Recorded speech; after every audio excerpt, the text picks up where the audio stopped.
여러분 안녕하세요. 오늘은 교계사 44번째 시간입니다.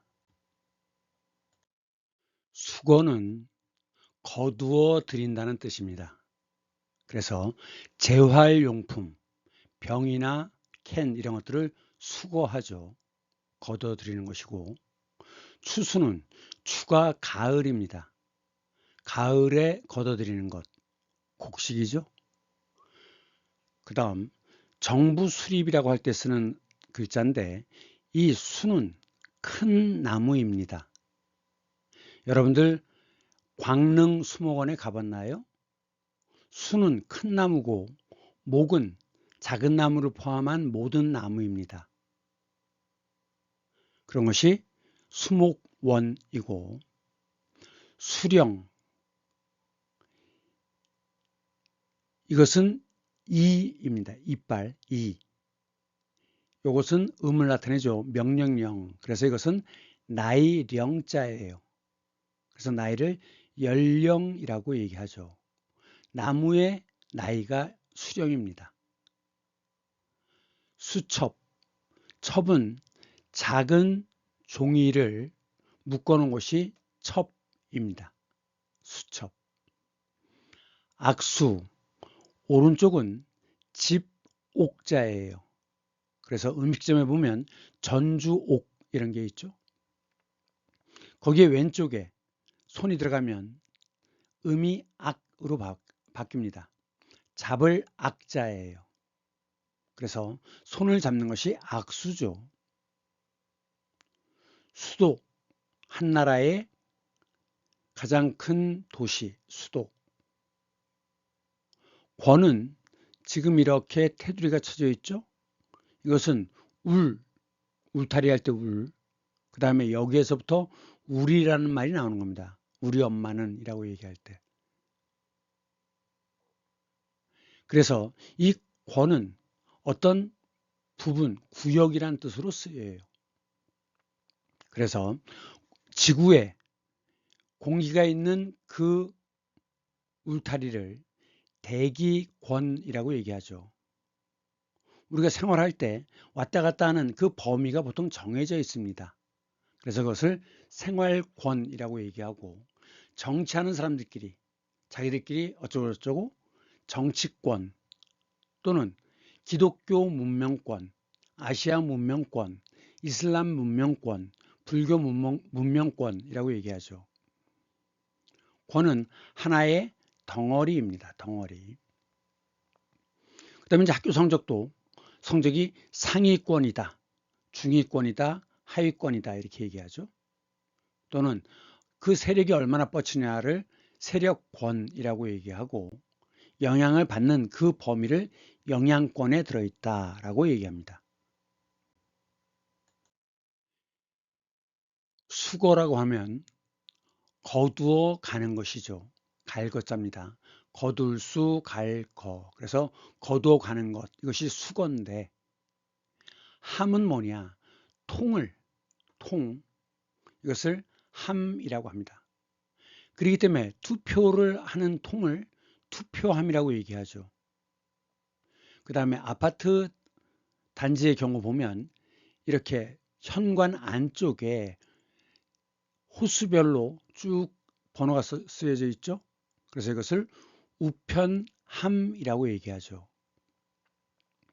물론 중학교에서 수학 시간에 함수라고 할 때, 1차 함수, 2차 함수라고 할 때 이 함자를 씁니다.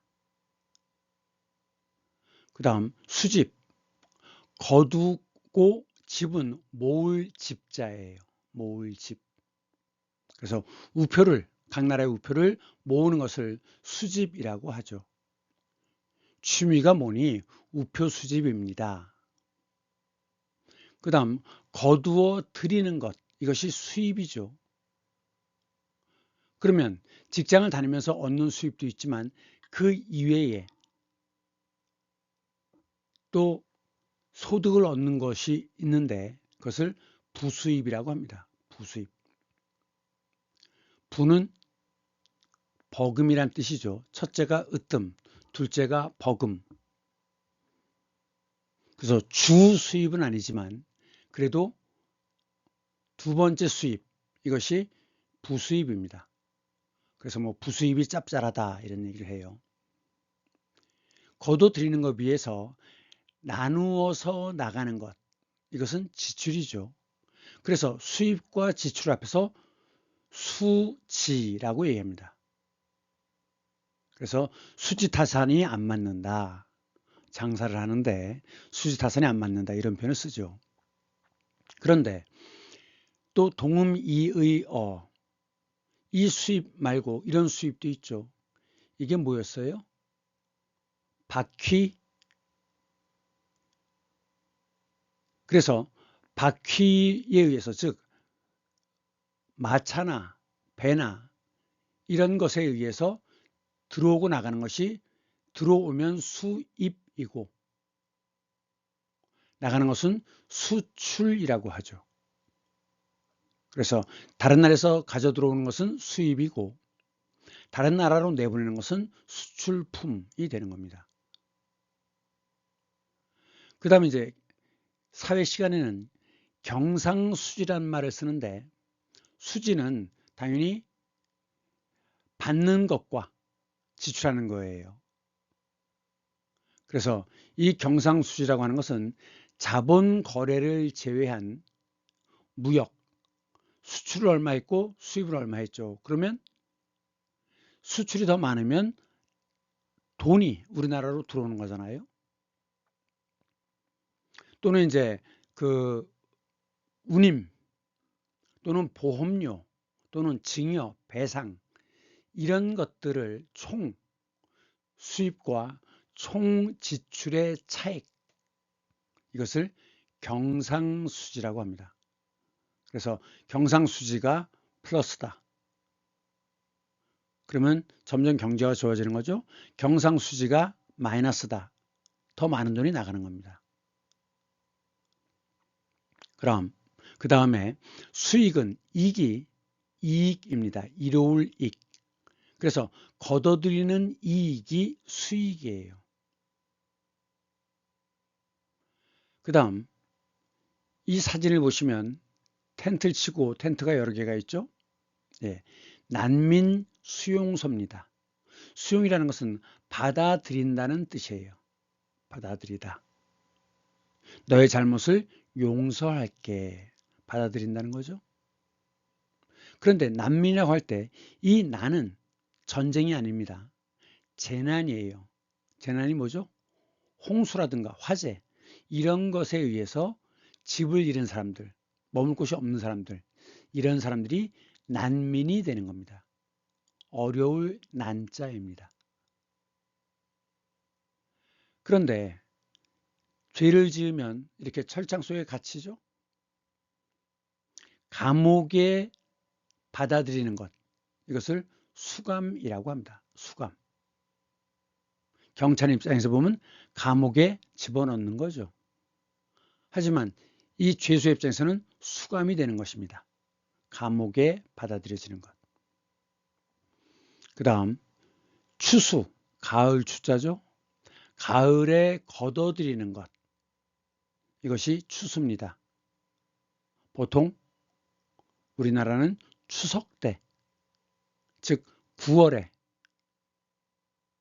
과일과 곡식을 거둬들이죠.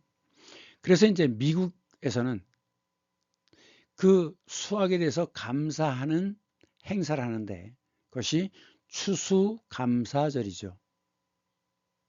영어로는 감사하다 그랬으니까 thanks, 거둬주신 것, giving day라고 얘기합니다.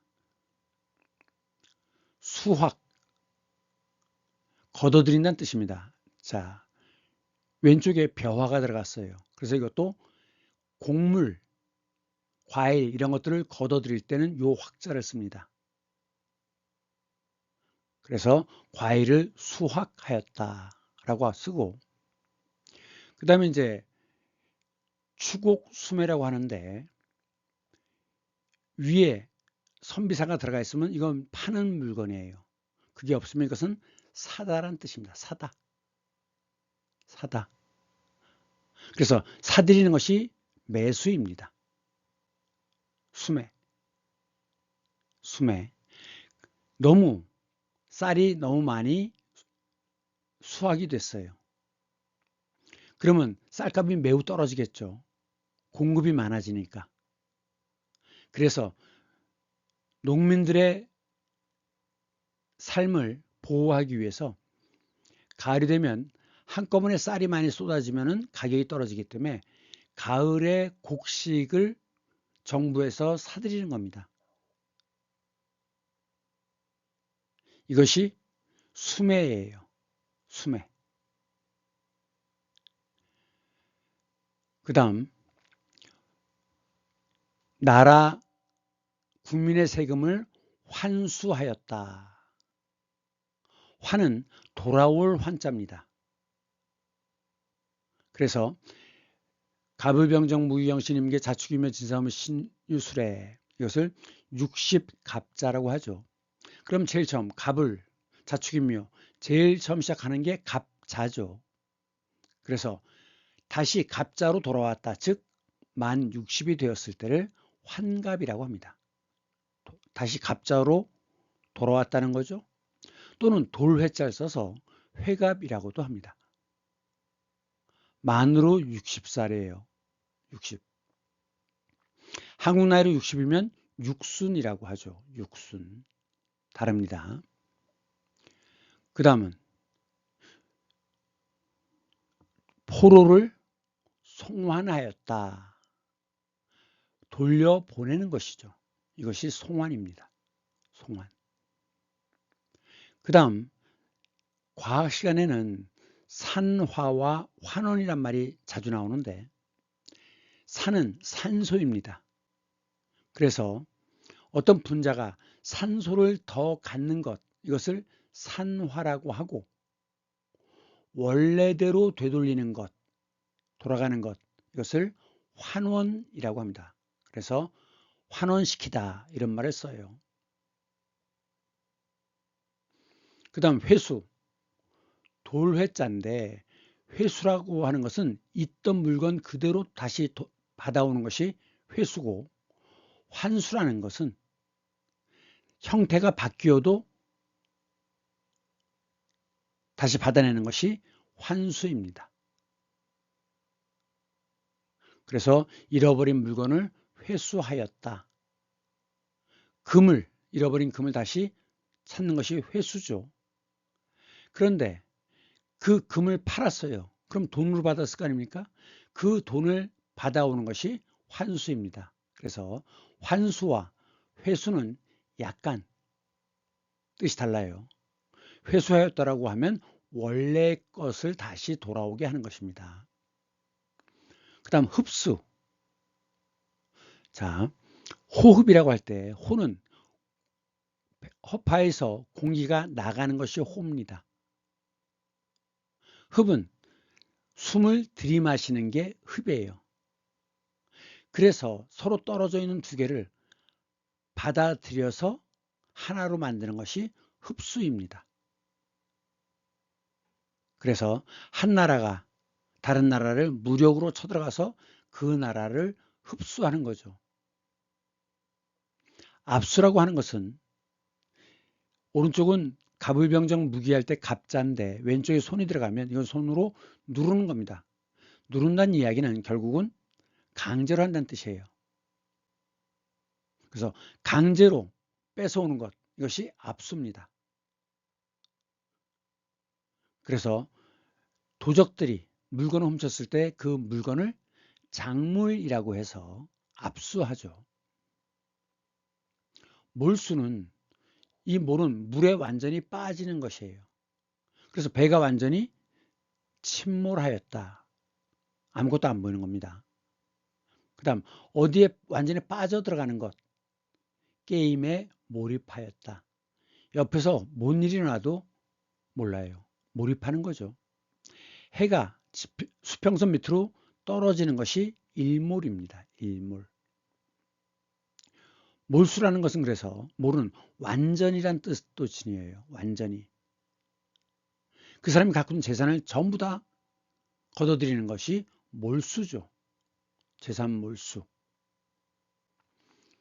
그 다음 징수라고 할 때 징은 거둔다는 뜻입니다. 세금을 징수하였다. 세금을 걷어들이는 거죠. 그러면 너 와서 군인해. 이것이 뭡니까? 징병이죠. 일제시대 때. 그래갖고 조선의 젊은이들을 끌고 가서 일본 관동군에 강제로 집어넣었잖아요. 그것이 징병입니다. 그 다음 너희 노동력을, 용이라는 건 노동력이라는 뜻이에요. 그래서 노동력을 내놔라. 이것이 징용입니다. 일제시대 때 많이 당하던 거죠. 징병을 당했고 징용을 당했습니다. 그런데 또 하나의 거두다는 뜻 말고 이것은 두드러지다는 뜻도 있습니다. 그렇기 때문에 특별히 두드러진 게 뭡니까? 특징이죠. 비둘기는 평화의 상징이죠. 어떤 모습으로 두드러진 것. 그래서 두드러진 표식을 징표라고 얘기합니다. 표식, 징표. 한자들이 좀 어려운 게 많이 나오지만 어차피 이 교계사는 고등학교 과정까지에 나오는 가능한 모든 단어를 다 다룹니다. 어렵더라도 일단 한번 들어두면 나중에 어떤 기회가 됐을 때 생각이 날 수도 있어요.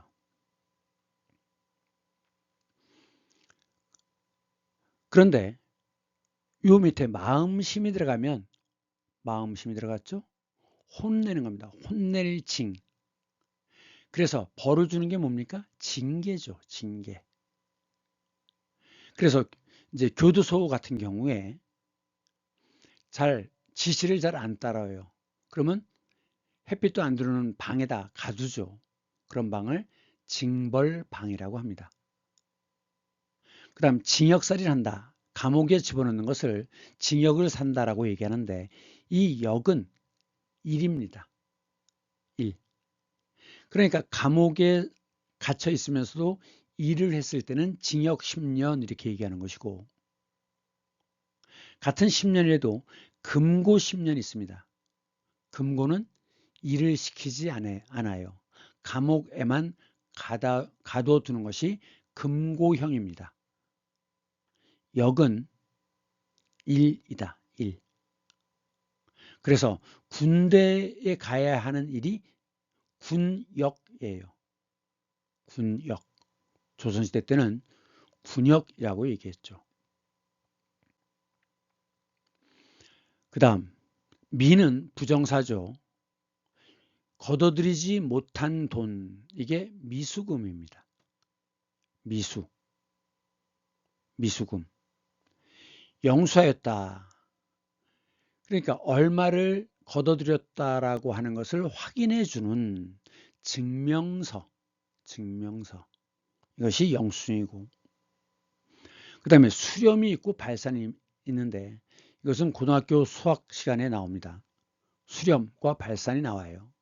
수렴은 뭐냐? 이렇게 해갖고 하나로 이렇게 모이는 것. 이것이 수렴이에요. 발산은 뭐냐? 서로 멀어지는 것입니다. 이것을 발산이라고 해요. 그래서 여론을 수렴한다라고 하면 하나로 모아가는 것입니다. 젊음을 발산한다. 사방으로 뿜어내는 거죠. 사방으로. 수렴의 반대는 발산이다. 그 다음에 이제 어떤 물건을 넣어두는 것. 그것이 수납입니다. 보통 병원에 가면 수납 창구가 있죠. 이 납은 드릴 납자입니다. 낸다는 뜻이에요. 내면 것을 받는 곳이 수납입니다. 그런 사람을 수납원이라고 하는데 수납장 하면 이것은 지킬 장자, 가두다는 뜻인데 여기에 나무목이 들어가면 나무로 만든 가구를 의미합니다. 그래서 이 장은 장롱이란 뜻이에요. 장롱이란 말 알죠? 장롱. 그래서 예를 들면 우리가 책장, 찬장, 찬장이 뭐죠? 그릇을, 반찬을 넣어두는 곳. 그 다음에 벽장, 아파트에는 벽장이 없지만 그 옛날 그 기와집에는 벽에 다시 조그만 문이 있고 그 안에 물건을 넣어뒀습니다. 보통 부엌 위쪽의 공간을 활용해요. 벽장. 그리고 뭐 이제 신발 넣어두는 곳, 신발장이죠. 그다음 백화점 가면 진열장이 있죠. 진열장. 아주 비싼 구두라든가 금은 보석 같은 거를 늘어놓고 보여주는 것이 진열하는 것이죠. 진열장. 그런데 사실 장과 농은 다릅니다.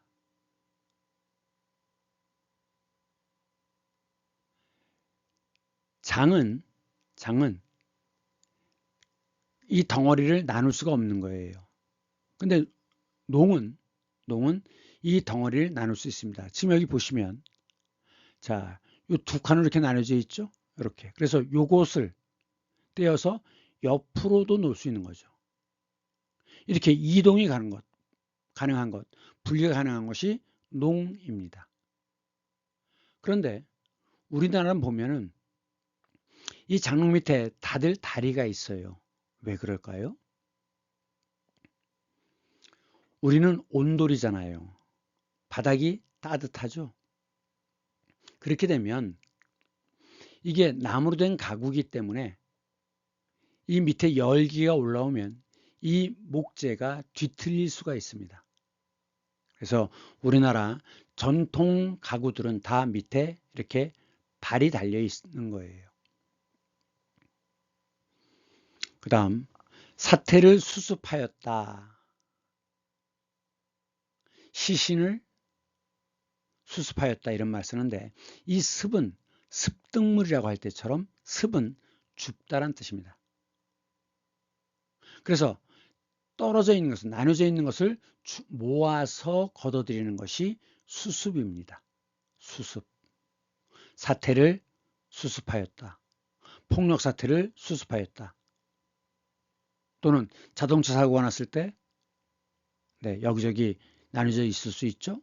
그랬을 때 나눠져 있을 때 시신을 수습하였다라고 얘기를 하죠. 하지만 또 동음이어가 있습니다. 닦을 수 익힐 습자예요. 누가 하겠습니까? 처음 회사에 들어간 사람, 일을 잘 모르겠죠? 그래서 이제 그 신문이나 방송 같은 경우는 그런 사람들을 수습 기자라고도 하고 회사에서는 수습 사원이라고 하는데 보통 지금은 인턴이라고 얘기하죠. 인턴. 네, 한 가지가 빠졌네요. 권선징악. 착한 것은 권하고 악한 것은 벌을 준다입니다. 이 권선징악은 고대 소설의 주제가 항상 권선징악입니다. 왜? 옛날 사람들은 착한 일을 한다면 살아생전에 못 받는다 하더라도 죽어서라도 그 보답을 받는다라고 굳게 믿었어요. 그렇기 때문에 고대 소설은 주제가 항상 권선징악입니다. 정부수립이라고 하는데 수는 큰 나무입니다.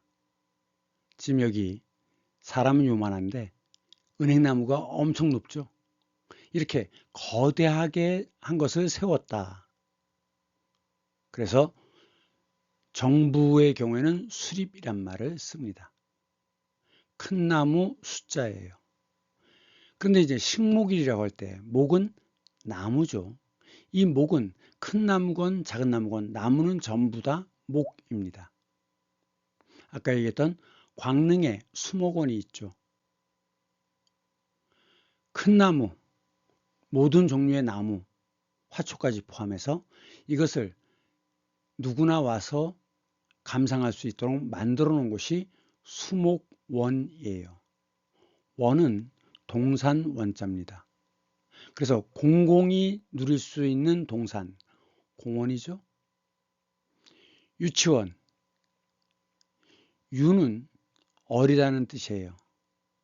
치도 역시 어리다는 뜻인데 좀 원래는 이제 유치하다라고 하면 수준이 낮은, 격이 떨어지는 그런 뜻이에요. 하지만 유치원이라고 할 때 이 유치는 어리다는 뜻만 있습니다. 그래서 1살부터 6살 정도까지의 초등학교 들어가기 전까지의 아이들, 이들이 이제 유아입니다. 어리다는 뜻이에요. 그 다음 그 서해나 동해에 수자원이 고갈되죠. 그래서 아주 작은 물고기를 대량으로 바다에다가 옮겨 놓습니다. 그래서 치어를 대량 방류해요. 그러니까 1cm도 안 되는 그 작은 것들, 이것이 바로 치어입니다. 치어. 어쨌든 유치, 어리다는 뜻이에요. 하지만 유치하다라고 한 것은 수준이 낮다 라는 뜻이죠. 이 유아보다 더 어릴 때는 영아라고 얘기합니다. 젖먹이. 그래서 영유아라고 얘기해요. 지금 이 나무는 천연기념물 30호인데 용문사에 있는 은행나무입니다. 수령이 나무의 나이가 1100년이래요. 이 밑둥의 둘레가 14m고 높이가 62m랍니다. 엄청나게 큰 나무죠. 그렇게 그런 것처럼 세웠다라고 해서 수립이란 말을 쓰는 거예요. 그 다음에 식소, 큰 나무를 심을 때 작은 나무면 식목이라고 하죠. 하지만 이렇게 큰 나무를 심으면 식수라고 합니다. 기념식수. 이것은 평양 남북 정상회담 기념으로 그 평양에 있는 숙소 백화원의 정원에다가 모감주 나무를 심은 거라고 그래요. 이런 것을 기념식수라고 합니다. 그런데 또 동음이 이어 있죠.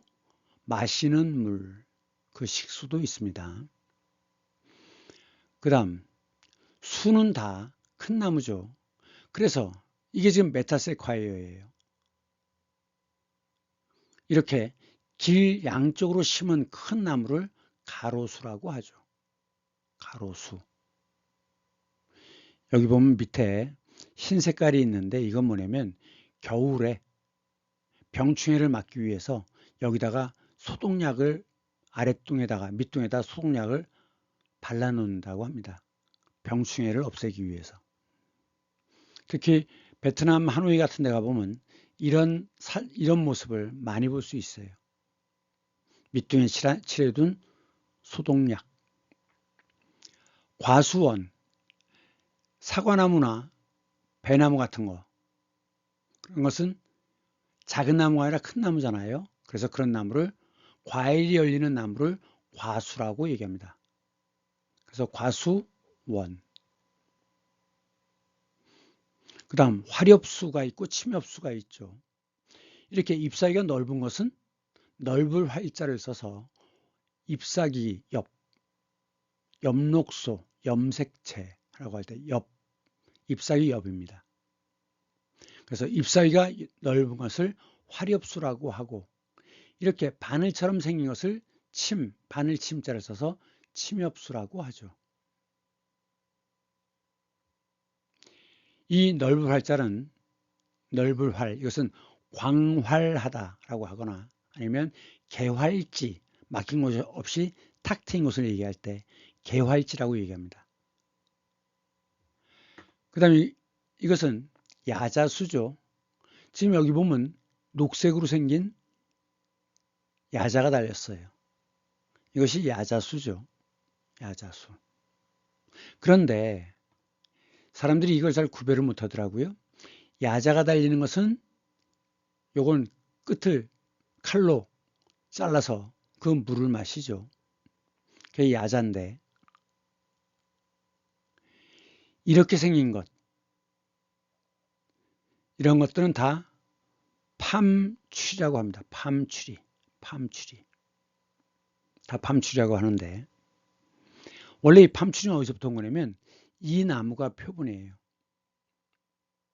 지금 이게 나무가 별로 높게 안 자랐는데, 이게 높게 자라면 멀리서 보면 이 잎사귀들이 마치 손바닥을 편 것 같은 모습이에요. 손바닥을 펴고 있는 모습. 팜이라는 건 손바닥이란 뜻입니다. 그래서 이 나무를 팜추리라고 해요. 여기에서 그 즙을 이제 뽑아가지고 마시면 그것이 팜 주스가 됩니다. 또는 그것을 이제 불에다가 달궈 놓으면 수분이 증발하고 밑에 설탕이 남습니다. 그것을 팜 슈가라고 해요. 그런데 이 팜추리가 종류가 굉장히 많습니다. 그 중에 그 살구씨만한 그 주황색 열매가 200개, 300개씩 덩어리 이렇게 달리는데, 그것을 가지고 기름을 짜요. 그래서 처음 짜낸 기름으로는 화력발전소 연료로 씁니다. 그리고 한 번 더 정제를 해서, 예를 들면 그거 갖고 비누도 만들고 뭐 이런 걸 해요. 그리고 이제 팜유라는 게 있는데, 기름유자죠. 요것은 라면이나 이런 걸 튀길 때 사용하는 식용유로 사용합니다. 이 팜유는 3번 이상 정제를 한 것이어야 해요. 굉장히 콜레스테롤이 높다고 합니다. 그래서 어떤 것들은, 자, 제주공항 가보셨나요? 그 공항 입구에 보면 공항 나오는 길 양쪽에 이렇게 병 모양으로 생긴 팜추리가 있습니다. 그런 건 뭐라고 하느냐? 바틀이 병이죠. 그런 것은 바틀 팜추리. 기름을 짜는 것은 팜 오일 추리. 또 대나무처럼 이렇게 마디가 있는 게 있어요. 그건 뱀부 팜추리. 마치 부채를 펼친 것 같은 그런 팜추리가 있습니다. 그것은 팬이 부채죠. 팬 팜추리 이렇게 얘기합니다. 열대지방에서 보는 이런 것들은 기본적으로 다 팜추리란 이름에다가 그 특징을 집어넣어서 이름을 불러요.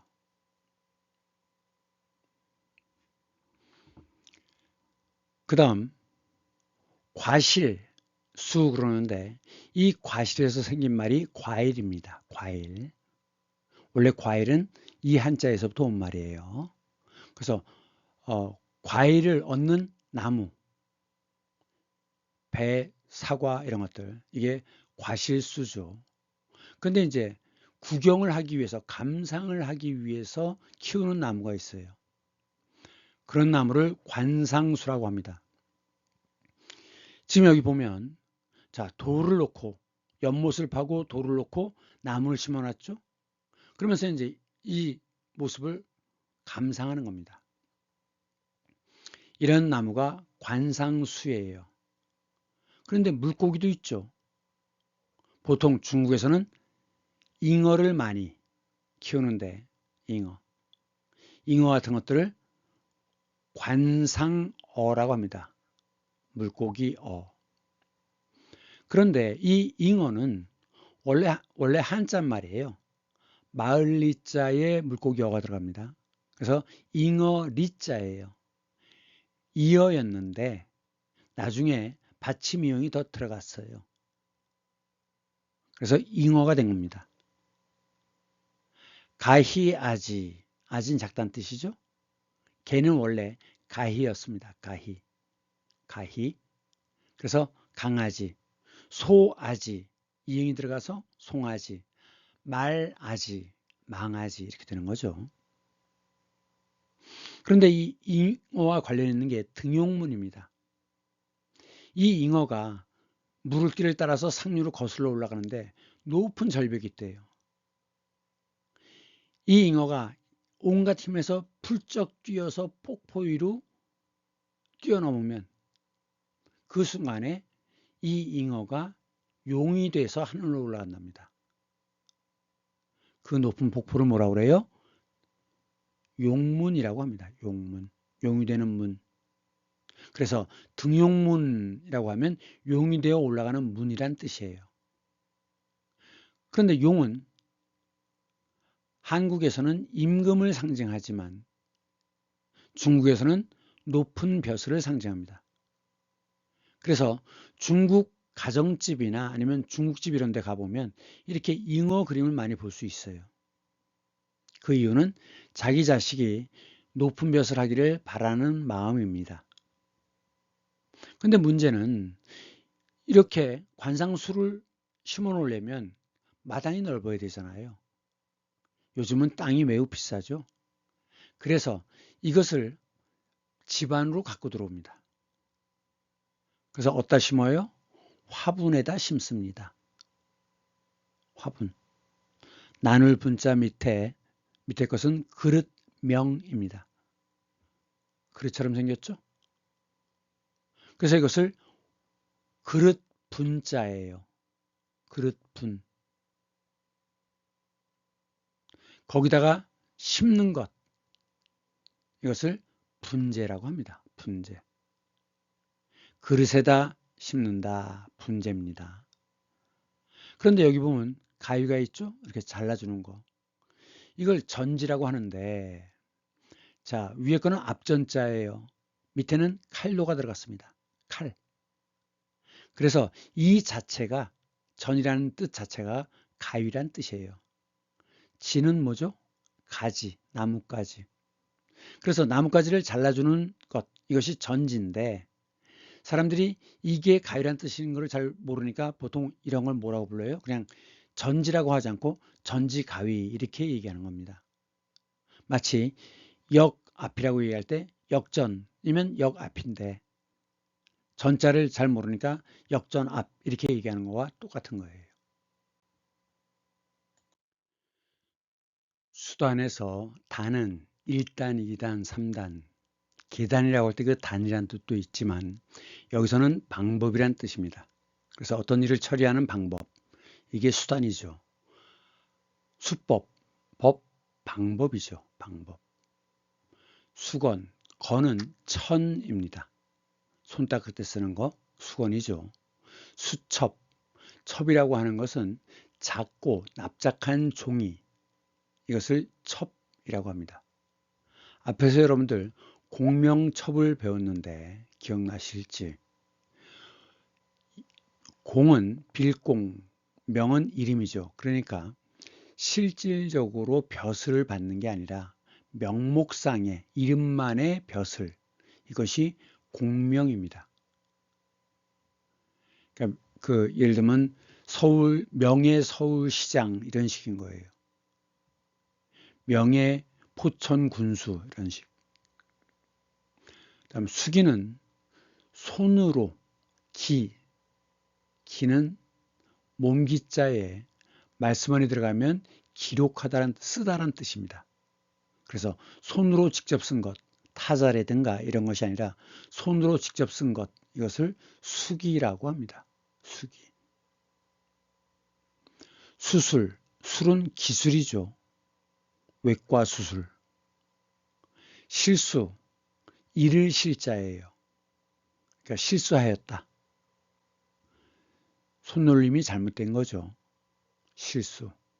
악수, 집, 오른쪽은 집 옥자지만 전주옥.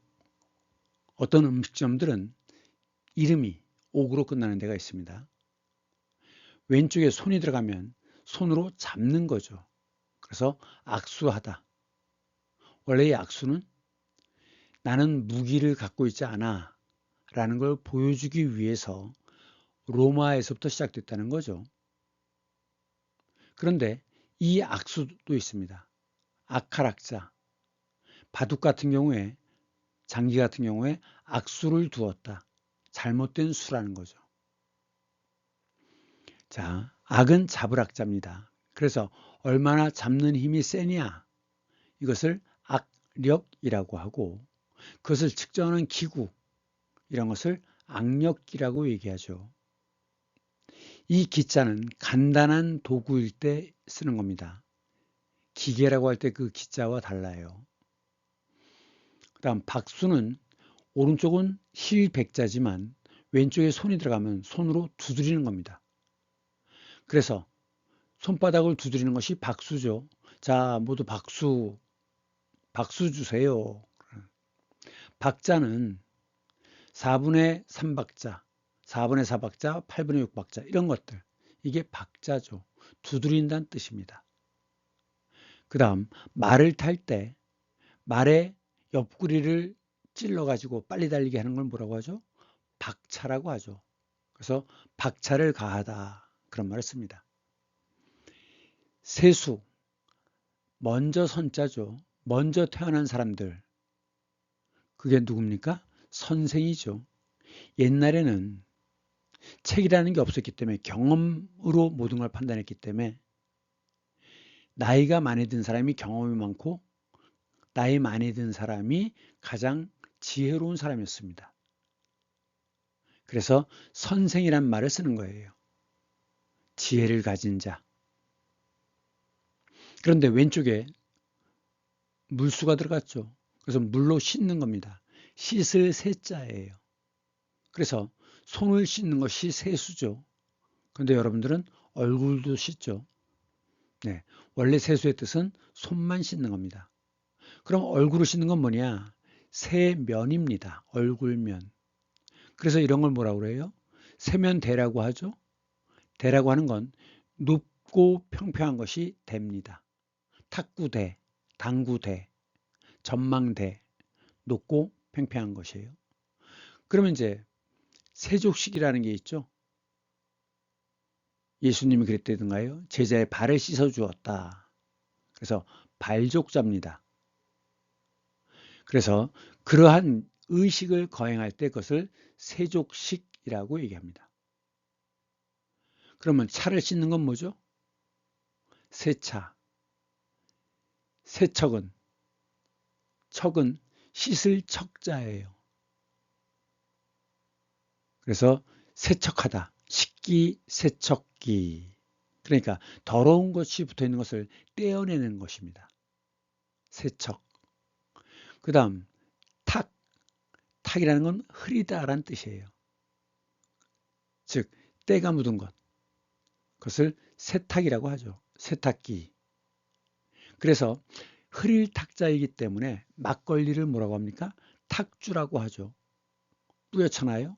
마구 걸른 술이기 때문에 막걸리입니다. 그러면 위에 뜨는 맑은 것만 그것을 뭐라고 그래요? 맑을 청자를 써서 청주라고 하죠. 그래서 막걸리는 탁주지만 정종 같은 것들은 청주라고 얘기합니다. 그러면 세탁을 할 때 쓰는 약품이 뭐죠? 어이는 약품이라고 그랬어요. 세제, 세탁기에 들어가는 세제, 세례, 씻는 예식이죠. 물은 죽음의 의미를 갖고 있습니다.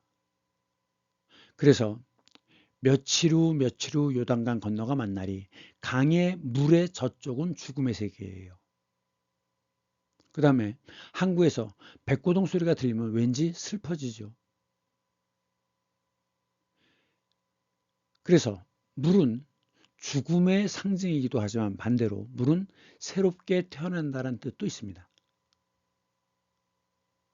아마 모든 생명체는 바다에서부터 물에서부터 시작됐기 때문이 아닌가라고 생각됩니다. 그래서 새로운 인간으로 태어난다 하는 그 예식, 이것이 세례를 주는 거죠. 그런데 그 기독교 중에는, 개신교 중에는 아예 물에다가 담갔다 빼는 게 있어요. 그것은 빠질 침자를 써서 침례라고 하죠. 침례교. 그 다음 수속, 이을 속자죠. 자, 재판을 속게 하겠습니다. 이어서 연다는 뜻이죠. 그러니까 이제 처음에 뭐라고 그다음에 뭘 쓰고 뭐 이렇게 해서 그 이어서 하는 절차, 이것이 수속입니다. 입원을 하려면 먼저 그 원무과에 가서 입원 수속을 밟아야 됩니다. 비행기 탈 때도 탑승 수속을 해야죠. 수속. 이을 속자입니다. 그 다음 수순. 어떤 일을 할 때의 순서예요. 순서. 수순대로. 그 다음 수동. 손으로 동작을 시키는 것이 수동입니다. 여러분들 요즘 이런 자동차 봤어요? 예, 기어죠? 기어. 그래서 이제 위로 왼쪽으로 밀어서 위로 올리면 1단, 아래로 내리면 2단, 다시 가운데로 3단, 4단. R은 리버스에서 후진인 거고. 이게 수동입니다. 그거에 비해서 자동이 있죠? 스스로 움직이는 거. 그래서 파킹이냐, 그 다음에 드라이브냐, 아니면 후진이냐, 이런 식으로. 그래서 그냥 일자로 되어 있습니다. 요 왼쪽으로 오는 건 뭐냐면 차가 눈에서 헛바퀴 돌 때 저속 기어를 넣을 때만 쓰는 겁니다. 보통은 이거 안 써요. 이쪽 일자로 되어 있는 이것만 씁니다. 이것을 자동이라고 하죠. 손으로 움직여서 기어를 바꾸는 것은 수동이라고 하고. 그 다음 속수무책. 속은 묶은 겁니다. 묶을 속. 손을 묶고 손이 묶이면 할 수 있는 게 없죠. 그럴 때 그것을 속수무책이라고 합니다. 대책이 없다. 그 다음 손으로 하는 대화. 이건 이제 아마 고맙습니다 그런 뜻인 것 같은데 수화에서. 예. 손으로 하는 대화가 이게 수화예요. 그런데 이 숫자는 손이라는 뜻도 있지만 사람을 가리키는 경우가 많이 있습니다. 자, 가수죠? 사람이에요. 옆에서 돕는 사람 뭐라고 합니까? 조수라고 하죠. 그러면 나무를 다루는 사람 뭐라고 합니까? 목수. 공을 던지는 사람 투수. 요건 잡을 포자입니다. 체포하다. 도적놈을 잡는 곳 포도청. 포는 잡다는 뜻이에요. 그래서 이제 공을 던지는 사람이 야구에서 공을 던지는 사람이 투수고 받는 사람이 포수입니다. 그런데 이건 뭐냐? 이 포자는 대포 포자예요. 대포. 대포 쏘는 사람. 이게 포수입니다. 그런데 이제 대포뿐만이 아니라 옛날에 화승총이 있었죠. 심지에다 불을 붙여가지고 예, 그런 사람들이 포수입니다. 즉 사냥꾼. 그런데 요거 조수와 요걸 좀 구분할 필요가 있어요. 조수는 사수 옆에서 중심되는 기사 옆에서 일을 도와주는 사람이에요. 조수도 중요하죠. 그런데 이제 이 아래 하자를 일본어에서는 시다라고 있습니다. 시다. 이것은 아랫사람, 즉 밑에서 잡일이나 하는 사람, 실밥을 듣고 이런 누구나 할 수 있는 잡일을 하는 사람들을 시다라고 합니다. 그래서 조수하는 의미가 약간 다르죠. 허들의 일을 하는 사람이 시다입니다. 그 다음 그 사람은 하수야. 손이 아래라는 얘기는 수준이 떨어진다, 실력이 없다는 뜻이죠. 하수. 그런데 하수인이라고 하면 뜻이 달라집니다. 하수인은 윗사람의 명령을 받아서 그 일을 실행하는 사람, 시키는 대로 일을 하는 사람이 하수인이에요. 수준이 낮다? 시키는 대로 하는 사람? 이란 뜻이죠. 그런데 위냐 아래냐 따질 때 그 사람 내 수하에 있어 라고 얘기합니다. 손 아래에 있다는 거죠. 나보다 낫다는 겁니다. 그래서 이것은 수하라고 하는 것은 누구 밑에서 일한다라는 뜻이에요. 요즘은 수하란 말 잘 안 쓰고 부하란 말을 쓰죠. 수도권, 수는 머리수고 도는 우두머리입니다. 그래서 원수가 있고 더 높은 사람이 도원수예요. 그러니까 도시가 여럿이 있는데 그 중에 우두머리, 이것이 수도죠. 한국의 수도는 서울이죠. 그 다음에 이제 수상이라고 하는데, 이 상은 내각 책임제, 왕이 있고 그 밑에 수상이 실질적으로 정치를 진행해 나갑니다. 그 사람이 수상이에요. 그 밑에 이 상은 장관급에 해당됩니다. 그래서 외상이라고 하면 이것은 대통령 밑에 수상에 해당되는 것이 국무총리죠. 수상은 왕, 형식적으로 왕이 있어요. 왕, 수상, 상 이렇게 되는데, 대통령, 국무, 총리, 총괄한다는 뜻이죠. 총리. 그리고 그 밑에 장관들이 있는 거예요. 그래서 이 상은 장관급이라고 생각하면 됩니다. 앞에서 배운 모스크바 삼상회의가 있었죠. 모스크바에서 미국, 영국, 소련의 외상들이, 즉 외무부 장관들이 모여서 회의한 것입니다. 이것이 모스크바 삼상회의예요. 그런데 또 동음이어가 많죠. 수상, 자, 물 위에 지은 집 수상가옥. 수상, 받을 숫자입니다. 상을 받았다.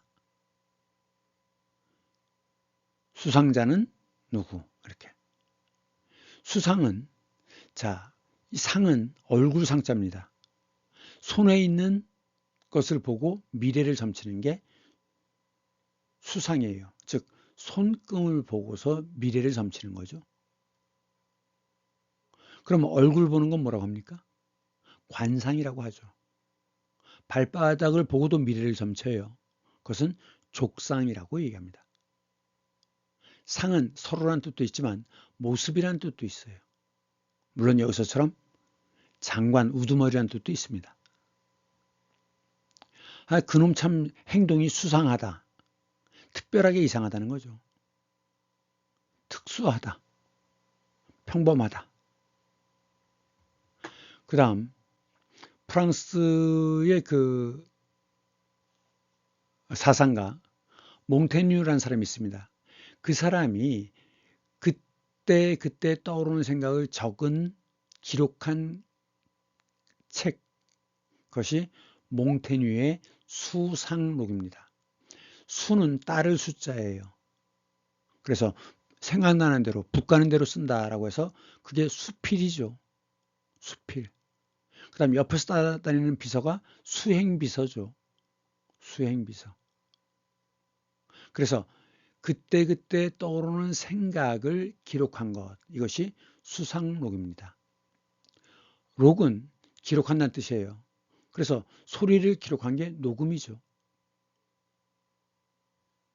그 다음 시라는 것도 역시 사람이 많이 모인 곳이 시입니다. 시장. 그런데 그 중에서도 또 특히 많이 모여 살면 우리가 그것을 도시라고 합니다. 도심, 심은 심장이라는 뜻도 있지만 중심이라는 뜻도 있습니다. 중심. 여기서는 도시의 중심을 도심이라고 해요. 삼각형에도 외심이 있고 내심이 있죠. 그때는 중심이란 뜻이죠. 그 다음 부도심, 도심 바깥에, 서울로 치면 뭐 청량리, 홍대 이런 곳들이 부도심입니다. 부는 버금이라고 그랬어요. 버금. 둘째로 앞에서 수입 밑에 부수입이 있었죠. 버금이란 뜻입니다. 둘째. 도읍. 옛날에는 사람이 많이 모여 사는 곳을 읍이라고 했습니다. 그래서 지금도 도의 경우에, 농촌의 경우에 도가 있고 그 밑에 사람이 많이 모여 살면 읍이라고 하죠. 물론 시보다는 적어요. 시보다는 인구수가 적습니다. 하지만 많이 모여 살 때 읍이라고 합니다. 읍이면 아마 신은 5만 명 이상이어야 되고 읍은 3만 명 이상일 겁니다. 그 다음 고도, 옛날 도읍이죠. 옛날 도읍. 그러니까 작년에 2025년 아펙이 경주에서 열렸죠. 경주는 신라의 고도입니다. 개성은 고려의 고도죠. 평양은 옛날부터 평양은 북부의 중심이었습니다. 그래서 그 평양은 최고 책임자가 평양감사였어요. 높습니다. 평양감사. 한강 이북에선 가장 세다고 볼 수 있죠. 그 다음 도독은, 자, 우리나라 지금 진해라든가 동해에는 해군 함대가 있습니다. 함대 사령관을 제독이라고 하는데 도독이 되면 제독보다 더 높은 겁니다. 그래서 도독은 말하자면 해군 총사령관이에요. 우두머리 도자입니다. 목수 중에서 제일 우두머리를 도편수라고 하죠. 사공 중에서도 우두머리가 도사공입니다. 우두머리 도자예요. 그 다음 도매가 있고 소매가 있죠. 뭉탱이 크게 잘라서 파는 게 도매죠. 그런데 한 개, 두 개씩 파는 것들은 소매라고 합니다. 이 양쪽을 다 할 때 도소매업이라고 얘기해요. 그 다음 수는, 자, 술에 거가 들어갔죠. 수레바퀴로 나르는 겁니다. 그래서 나를 숫자예요. 날라 들어오는 것, 수입이죠. 나라와 나라 사이에. 그래서 포트라는 건 항구입니다. 항구, 포트. 임은 in, 인과 같은 거예요. 그래서 항구 안으로 가져오는 것이 수입이고, 익스포트 하면 이것은 바깥이란 뜻입니다. 안, 밖. 그래서 수출은 익스포트라고 해요. 엑스포. 자, 그런데 또 동음이에요. 수입, 걷어들이는 것이 수입이에요. 그래서 한 달에 얼마를 버니 월 수입이라고 하죠. 동음이의 업니다. 그 다음 수혈이라고 하는 것은, 자, 피를 보내주는 겁니다. 지금 이 사람은 지금 피를 받고 있는 거죠. 이게 수혈이고, 이렇게 이런 걸 주고 있으면 피가 잘 나오라고. 이런 것은 바칠 헌자를 씁니다. 그래서 헌혈이라고 그래요. 자, 자기 몸을 바치는 것 헌신이라고 얘기하죠. 헌신적이다. 헌혈, 피를 바치는 거죠. 이 사회에 공헌하였다. 공적으로 바친 거예요. 그 다음 밀수에서 밀은 몰래란 뜻이죠. 몰래 수입 수출하는 것이 밀수죠. 금수는 수입 수출을 금지시키는 겁니다. 미국이 베네수엘라라든가 북한이라든가 이란 같은 나라들 금수 조치를 내리죠. 그런데 이 금수, 수출입을 금한다라는 것이 있는데 이 금수가 또 있어요. 금은 날짐승입니다. 세 종류죠. 수는 들짐승 종류예요. 그래서 미녀와 야수라고 하죠. 들짐승입니다. 그런데 이 금은 날짐승인데 가금류가 있어요. 닭이나 오리는 집에서 키우는 거죠. 그런 것들을 가금류라고 합니다. 그런데 매나 독수리 같은 경우는 사냥을 하잖아요. 그래서 사나울 맹자입니다. 그래서 매나 독수리 같은 경우는 맹금류라고 해요. 금은 다 날짐승입니다. 수는 들짐승이죠. 들에 사는 짐승, 야수죠. 미녀와 야수. 괴수, 괴상망측해요. 뭔지 모르겠어. 무서워. 그런 걸 괴수라고 하죠. 그 다음 이 동물을, 네 발 달린 동물을 돌보는 의사가 수의사죠. 그 다음 인면수심이 있습니다. 생긴 것은 사람의 얼굴인데 세면, 얼굴면자죠. 마음은 짐승의 마음이에요. 그러니까 거죽만 사람이지 아주 흉악하고 악독한 자, 이런 것을 인면수심이라고 합니다. 그 다음 운수는 운행하다란 뜻이에요. 이리저리 옮겨다니는 것이 운행이죠. 그래서 점을 칠 때 숫자가 몇이 나오느냐, 그것이 운수입니다. 오늘의 운수. 그래서 운수라는 건 택시나 트럭은 사람이나 짐을 나르잖아요. 그런 것을 운수업이라고 합니다. 운수업. 그런데 수송, 이건 송은 보낼 송자예요. 이건 운수업은 같이 승객이랑 같이 타고 돌아다니지만 수송은 사람을 그냥 보내거나 화물을 보내는 겁니다. 같이 가지 않아요. 그래서 수송기, 사람이나 화물만, 물론 이제 조종사는 있죠. 하지만 그 사람이 따라가지 않습니다. 그런 것을 수송이라고 해요. 수송. 운송은 물건 주인 또는 사람이 같이 타고 가는 것이고. 그래서 이런 거 본 적 있나요? 차 뒤에 아주 무지막지하게 생긴 금고가 있죠. 이것이 현금 수송 차량입니다. 옮기는 것. 이것이 수송이에요.